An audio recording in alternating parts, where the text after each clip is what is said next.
Dear viewers, আসসালামু আলাইকুম। আজকের এই ভিডিওতে আমরা আমাদের সাথে আছে আমাদের একটা সাকসেসফুল স্টুডেন্ট যিনি রিসেন্টলি ভিসা পেয়েছেন ইউকেতে।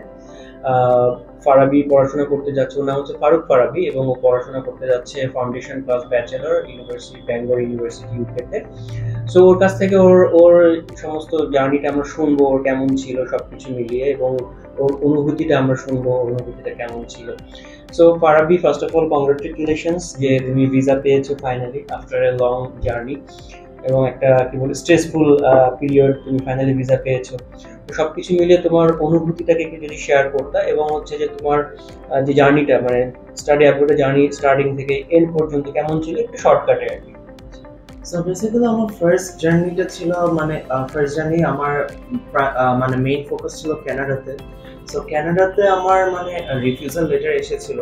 So as a result I was really devastated. হ্যাঁ, but the thing is that আমি যে একটু সময় নিয়েছি, টাইম নিয়েছি, আর আর আমার একজন পরিচিত একজন সিনিয়র ছিল। সো উনি বলেছিল যে এই এজেন্সি কোম্পানি প্রমিনেন্ট কনসালটেন্ট থেকে উনি করেছে, সো ওনাদের সাথে কনসাল্ট করলে বেটার হয়।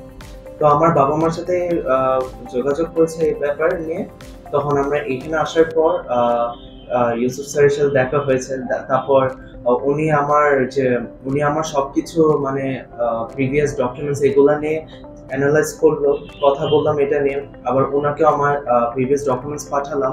সো অ্যাজ এ রেজাল্ট দেখা যাচ্ছিল যে আমার প্রিভিয়াস ডকুমেন্ট একটু মিসগাইডেড ছিল। সো আবার যদি আমি কানাডার জন্য অ্যাপ্লাই করি, সো আমার রিজেকশন হওয়ার চান্স বেশি ছিল। সো উনি বলেছিল কি আমার ইউকেতে একটা ব্যাকআপ অপশন রাখতে, since UK is also good place to study. ওরা ফর সেঞ্চুরিজ ওরা এডুকেশন নিয়ে অনেক হাইলি রেপুটেটেড।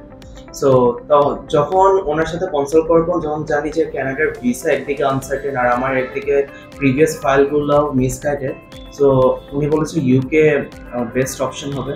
সো ইউকেতে আমি স্টার্ট করলাম আমার জার্নি। ইউকে আমি বলবো যে জার্নিটা ইট ওয়াজ লাইক রোলার কোস্টার। একদিকে ইউনিভার্সিটি না কোনো সমস্যা ছিল না, ইউনিভার্সিটি যত তাড়াতাড়ি সম্ভব আমি ওখান থেকে কাস্ট লেটার পেয়েছি। কিন্তু যে ভিসা অ্যাপ্লাই করার পর তখন তো একটু ডিলে হয়েছে ইমিগ্রেশনে বলেছিল 3 সপ্তাহ লাগবে, তাও একটু ডিলে করেছে ওনারা। শেষে আমার ইন্টারভিউ ডেট পড়লো। ইন্টারভিউ দেওয়ার পর একটু আবারও ডিলে করেছে। ওনাদেরকে আমার এজেন্সি থেকে মেসেজ দিয়েছে যে আমার ভিসা স্ট্যাটাস নিয়ে। তখন ওনারা বললো কি আমার ভিসা স্ট্যাটাস হচ্ছে ডিসিশন করা হয়েছে অ্যাপ্লিকেশনে। সো এখন এটা দেখার পর এখন আমি ভেবেছি যে জাস্ট ওয়েট করতে হবে। আর আরেকদিকে হচ্ছে আমার ক্লাস অনেক সুন স্টার্ট হবে, একদিকেও আমার অনেক স্ট্রেস ছিলাম। সো শেষে হচ্ছে আমি বলতে গেলে কি আরো টেন্সড ছেড়ে দেওয়ার মতো। তো আলহামদুলিল্লাহ যে একদিন ফজরের সময় আমি যে উঠলাম, তখন জিমেলে র্যান্ডমলি আমি গেলাম, যাওয়ার পর দেখি ইউকে ভিআইপি কে ইমেল পেয়েছি। একটু ভয় পাচ্ছিলাম ডিউ টু আমার যে ফার্স্ট এক্সপিরিয়েন্স না কানাডার। সো এটা UK VI attached decision letter দেখার পর ওইখানে একটা লাইন ছিল যে your UK student visa has been successful। এটা দেখার পর আমি এত খুশি হয়েছি, I couldn't believe, আমি আম্মুর কাছে দৌড় দিলাম, আমার মাকে বললাম এই ব্যাপার, আম্মু অনেক happy. It was like an emotional moment. আর একদিকে আমি বলবো যে I felt like I was in a dream। ফজরের নামাজ পড়ার সময় আমি চিন্তা করছিলাম কি am I in a dream? আর ড্রিমটা তো ভাঙবে না, or if it is a dream I don't want to wake up, এরকম ছিল। But the thing is that আমার আসলে কি যে ড্রিমটা আমি দেখেছিলাম 1 মাস আগে, টু বি অনেস্ট, এখন সেই ড্রিমটা আসলে পূরণ হয়েছে। It was like a sign from Allah that আমার যেটা কাজ করছে এটা সাকসেসফুল হবে। And so it was really I mean, though it was stressful journey, but end of the day এটা খুবই ভালো একটা রেজাল্ট এসেছে, এবং আমরা সবাই এখন অনেক হ্যাপি। বিশেষ করে ওর প্যারেন্টস, ও খুবই হ্যাপি ফাইনালি একটা সমাধান হলো। এবং ও যদিও এটা একটা সমাধান, বাট ও কিন্তু পড়তে যাচ্ছে, আরো লং জার্নি ওর জন্য ওয়েট করছে। সো আশা করি তোমার পরবর্তী জার্নিগুলো আরো স্মুথ হবে, আল্লাহর রহমত থাকবে তোমার প্রত্যেকটা স্টেপসে, এটা দোয়া করি আর কি। সো ফারাবি, তোমার যদি ব্যাকগ্রাউন্ড একটু বলতে হয় সংক্ষেপে, এবং তুমি কোন ভার্সিটিতে যাচ্ছ, কোন প্রোগ্রামে যাচ্ছ? আচ্ছা, আমি ও লেভেলস কমপ্লিট করেছি। হচ্ছে 2021-এ, আর এ লেভেলস কমপ্লিট করেছি 2023। আর আমি এখন পড়বো হচ্ছে Bangalore university foundation plus bachelor's programme. Foundation করতে হচ্ছে কারণ আমার এ লেভেলস একটু 4 গ্রেড আসছে। সো এখানে আমি জাস্ট একটা স্ট্রং অ্যাডভাইস দিয়ে রাখবো টু দ্য ফিউচার অ্যাপ্লিকেন্টস যে যা কিছু হোক মানে এ লেভেলসটা না খারাপ করতে, নাহলে নিজের ডিজায়ার্ড ইউনিভার্সিটির মতো অ্যাপ্লাই করা টাফ হয়ে যাবে। And the thing is that আমি বলতে গেলে এই এক বছর ধরে আমি অনেক রিগ্রেট করেছি যে এ লেভেলসে যদি আমি একটু ভালো করতে পারতাম, লাইক আমি নিজের পছন্দের মতো ইউনিভার্সিটি আমি ঢুকতে পারতাম। বাট সব যা আল্লাহ যা করে ভালোর জন্যই করে। আলহামদুলিল্লাহ আমার একদিকে পথ খুলেছে, সো এই পথটা আমার নষ্ট করা যাবে না। I should try my best.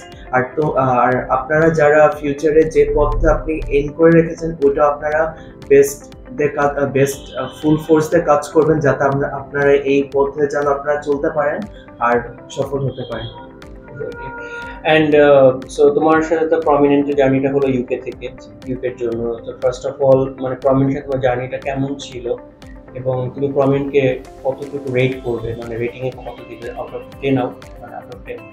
Well আমি আউট অফ 10 আমি বলবো সলিড 10 টু বি অনেস্ট, কারণ অনেক ফ্যাক্টর আছে। কারণ এখানে আসার পর বলতে গেলে আমি অনেক কিছু জানতে পেরেছি, আমি যেটা প্রিভিয়াসলি জানতে পারিনি কানাডা অ্যাপ্লিকেশন করার পর আমি এখানে অনেক কিছু জানতে পেরেছি। কারণ যখন আমি অ্যাপ্লিকেশন করেছি তখন এখান থেকে ইউনিভার্সিটি আমাকে পার্সোনালি অ্যাক্সেস করেছে প্লাস এজেন্সি থেকে। সো অ্যাজ আ রেজাল্ট আমি জানতে পেরেছি নেক্সট স্টেপটা কি। সো আমি যেন বুঝতে পারি যে নেক্সট স্টেপটা কি, আর কনফিউশন যেন ফিউচার না হয়, যাতে কনফিউশন যেন না হয়।